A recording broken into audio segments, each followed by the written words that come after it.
This is the problem. Essentially, in a ship unloading operation, we're unloading a 3,500-pound automobile by a cable, and a worker ties a rope to the cable at A and pulls it in order to center the automobile where he wants it to land. At the moment pictured in the picture, the automobile is not moving, the ring is not moving, and neither is B. And the angles between the vertical and horizontal are given there as 2 degrees and 30 degrees. So what do we know looking at this problem? Well, we know the weight of the automobile is 3,500 pounds. We'll call that W. Say W equals 3,500 pounds. We know the angle of the cable. Again, the cable is running vertically or near vertical, and it's 2 degrees. So we'll call that angle B because it's at B, and we'll say that's 2 degrees. We'll look at the angle of the rope below horizontal, and that's 30 degrees. So that's what we know from what's given. The main thing when doing a word problem such as this is, what is the question? So we look up here and reread our problem statement, and we see that it's looking for the tension in the rope. And we'll name that, again, T sub AC for tension and between A and C. And it also says it's the tension in the rope and the cable. So we need to also find the tension in the cable, and we'll call that TAB. Summarize our known information in a table here is a nice thing to do. Now we'll look at this problem, and it's a statics problem. It's not moving. So in statics, the first thing we almost always do is a free body diagram.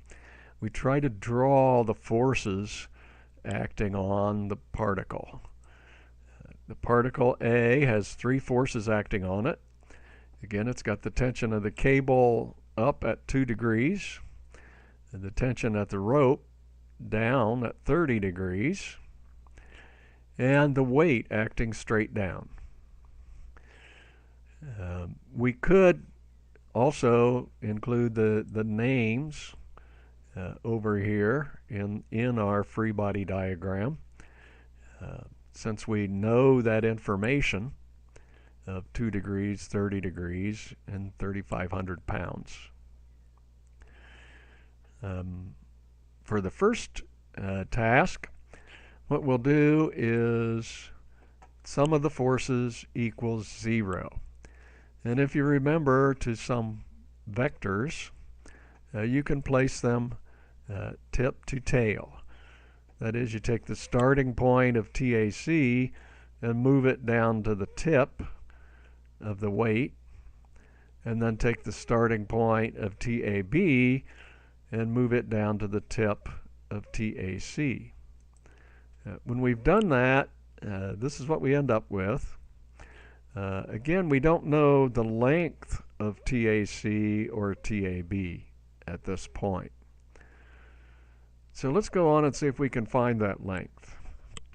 I'll be using GeoGebra to work this, and we'll start with this force triangle drawing.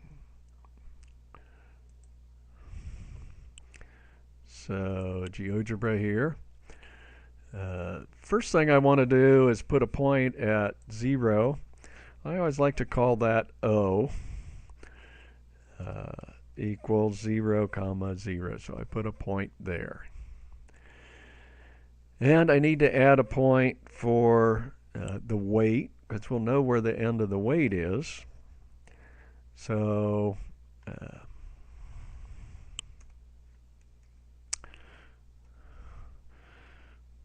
I'll add a point at 0. The x value is 0 because it's straight down, and minus 3,500. And GeoGebra automatically gave it a name of A. So that's our weight vector. Now we want our tension in our rope vector. To do that, it wants to be 30 degrees down to the right of A. So I want to put a horizontal line in, and a horizontal line is just y equals minus 3,500 in this case. And then I'll use this rotate tool, and I'll rotate this line. So I'll select the line, and then I'll select the point I want to rotate it about, which is A. And I want to go clockwise 30 degrees. So I hit OK, and I get a new line that's been rotated 30 degrees. I can hide the original line, is OK.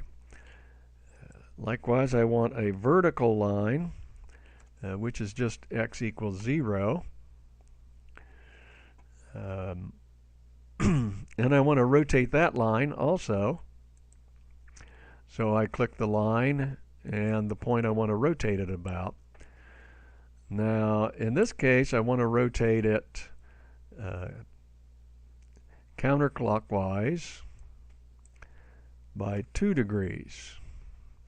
Again, above the O is going to the left, so that's counterclockwise. Again, I don't need that original O value.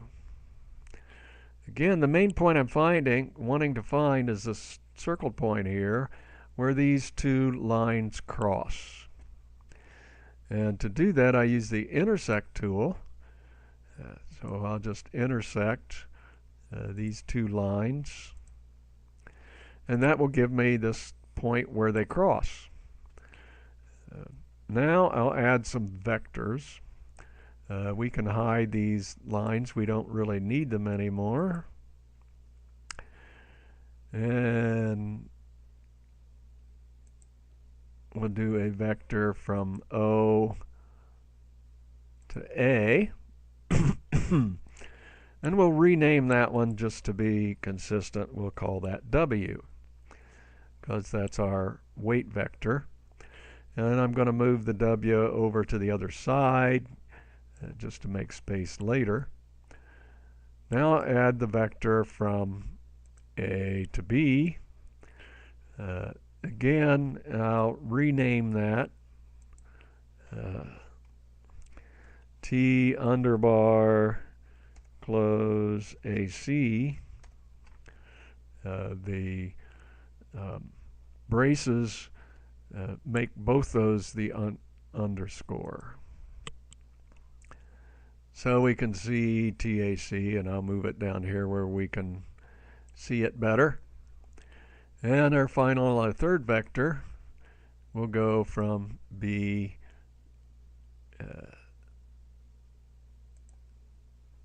back to, let's see, let's start over. Vector from B to O. And that was named U automatically, but we want to rename that again, T underscore A B. So we hit OK and move that out.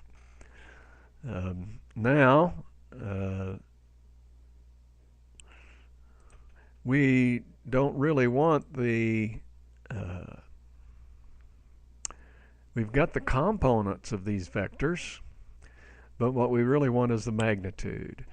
And a quick way to get the magnitude in this case is to draw a polygon, because GeoGebra will give me the length of each side of the polygon. So I get A is equal to this TAB. W is equal to B, and TAC is equal to So those my answers. Again, A 3574. The weight is 3,500, which is what we were given. And our force off to the side is 144 pounds. Okay,